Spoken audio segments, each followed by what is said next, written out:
In this video, we are going to be mainly concentrating on the zinnias. I have tons of little plants to plant out today. The ones that I've started from seed in the little soil blocks, they are now ready to go out. I did some direct sowing yesterday as well, so I'll talk you through all of that, the spacing that I've used. Also a few updates on the flower farm as well. I'm sorry that there wasn't a video last week. I just wasn't feeling fantastic, so I took a few days off. I got the odd job done. I got the cornflowers planted out as well, and I did direct sow those two last week. I did those at 20 centimetre spacing, and I've just mixed up all the colours. So the plan is it's just going to look like a lovely blend of like the whites, the blues, the pinks, and it should just look really pretty, hopefully. And I direct sowed some of those seeds using the exact same methods what I'm doing for the zinnias, and some of them have already come up already. They are super tiny, little teeny tiny ones. I did sow two different ways a little bit. On one half of the bed I was a bit more conservative with the seeds, and I just put one or two at the rough estimate of the 20 centimetre spacing, and on the other side of the bed I just went a little bit nuts and just sprinkled them a little bit more, like just quite a lot to be honest. And the plan is to thin that side out as they grow. I just wanted to just see how both ways worked best. I know in the last video I did say as we'll be doing the direct sowing of the zinnias, the cornflowers and the cosmos, but I've already run out of cosmos seeds and I didn't realise, and since we're so far into the growing season I just thought I'm just going to roll with it. It's just a practice run anyway, so I'm not going to get hung up on it. So let's get into it.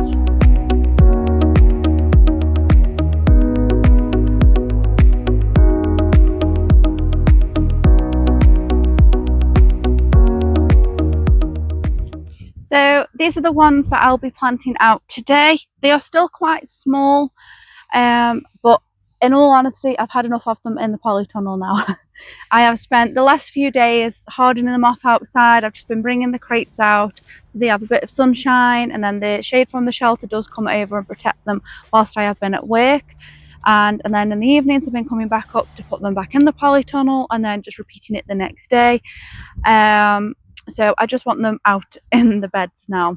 These ones are from the first succession that I did. These were sown on the 6th of May. I did do a second succession of them, but that whole batch got completely demolished by the slugs. I don't know if you saw in the previous video, I was battling the slugs and it has just been an absolute nightmare. I have lost so many seedlings.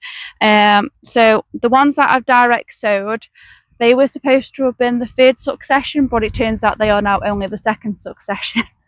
And they are over a month apart. But again, it's a practice year. I'm not getting hung up on it. I'm not stressing myself out. It is what it is.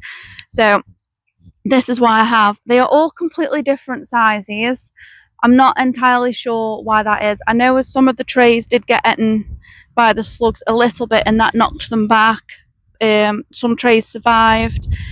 I did have really good germination rates on these. They did all completely germinate. I had full trays, and as you can see I've now got empty blocks. That is from the slugs getting to these ones too. I am doing these about 12 inches apart. That is mainly because it just gives them a lot of growing space, because I know that zinnias are prone to what they call powdery mildew, and I've not grown zinnias before. So if I can eliminate as many problems as possible for myself, hopefully it'll all go well. And if you have noticed, I have put an irrigation line in.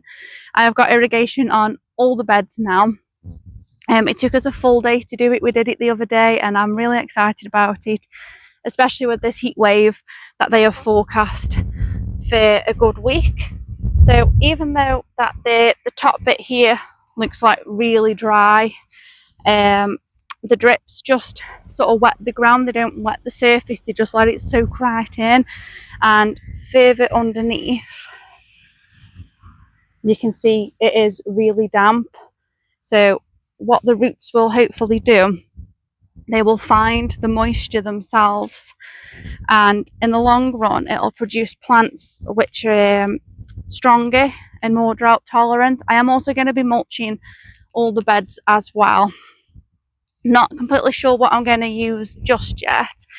For the bigger plants like the dahlias, I'm thinking of I've got some old hay bales, so I was going to mulch them with that. With these ones, I might use the grass cuttings because I have treated myself to a new lawnmower as well. So I did spend, even though I wasn't feeling very well, I did spend last week going everywhere, all tidied up and getting ready for the growing season. I've uncovered all the beds, stacked up the tyres, mowed all the grass, and it looks really nice, if I do say so myself.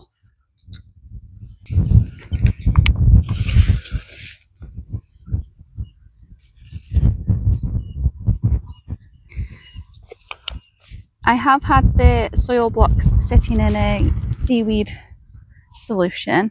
This is just to make sure the blocks are completely hydrated, and it just gives them a bit of a tonic to just reduce transplant shock. I also nearly forgot to mention the variety that I am planting out today. These are the Lilliputs range. I've gone for the Lilliputs orange and the Lilliputs salmon, so it'll be hopefully a nice blend of like peaches and oranges in this bed. I have got more of the I have got more of the salmon. They just seem to have just survived the slugs a bit more than the orange ones. I don't think that has anything to do with the plants themselves. I think that's just more of where they got put in the polytunnel, to be honest with you. And I've only got the space up to where the stakes are, because that is where I direct sowed the seeds yesterday. Pretty much the same concept of what I've done for these ones. I just used a bamboo stake to do the drills, so it just gave a nice neat line, and it just buried in the soil just enough, because they don't want to be too deep, but they need to be deep enough to have contact with everything. And it seemed to have worked with the cornflowers, so I'm sure it'll work with these two. And I just sprinkled just a few seeds roughly every 12 inches apart. I made sure there was at least 2 or 3 in each hole, because they seem to be favoured by the slugs so much that I thought it just gives me a bit of a backup for as they grow. If one gets nibbled, at least I've still got another one in the ground, hopefully. So it's a bit of an insurance policy with those ones, and as they get bigger and turn into small plants, that's when I'll probably just pinch out the weaker ones and leave the stronger ones to just carry on growing once they're past the danger zone with the slugs.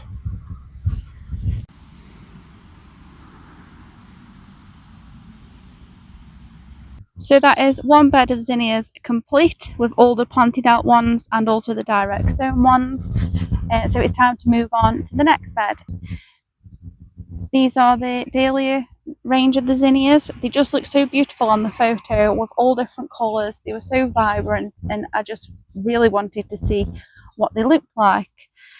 Because I did lose all of the second succession of them, and then I realised is I have no more seeds of these. I swear I've misplaced some seed packets, because I swear I brought more seeds than this.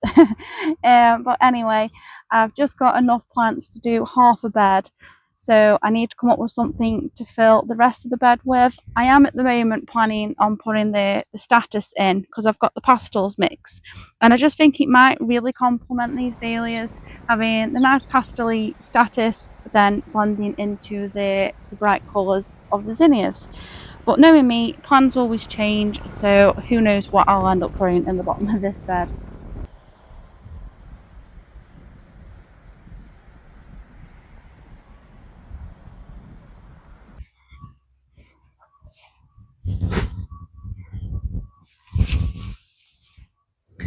Now, because these plants are so small, I think the best thing to mulch them with is going to be the grass cuttings as opposed to the old hay bales. So the plan is to just run some around on either side of the plants. So this should help to retain the moisture in the soil, so I shouldn't have to water them as often. That's the plan anyway. Also, it'll break down slowly over time as well and just help feed the ground and all that, so it'll have its benefits in multiple ways.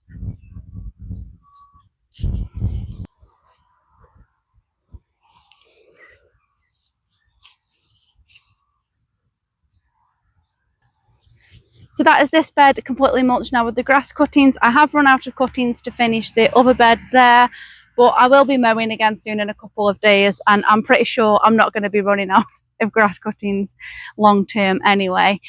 I'm not sure if you can see behind me, the neighbour is baling now, which is fantastic news for me because I buy the hay off the neighbour.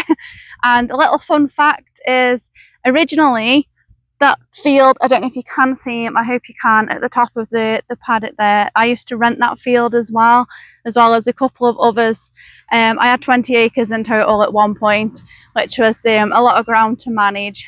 I didn't own it all, I just rented it, but now I've got about 7 acres now that I own, and that's why I've got this little patch here now, because I had a few too many horses, but I cut down the number of those and I've got this little patch which is spare.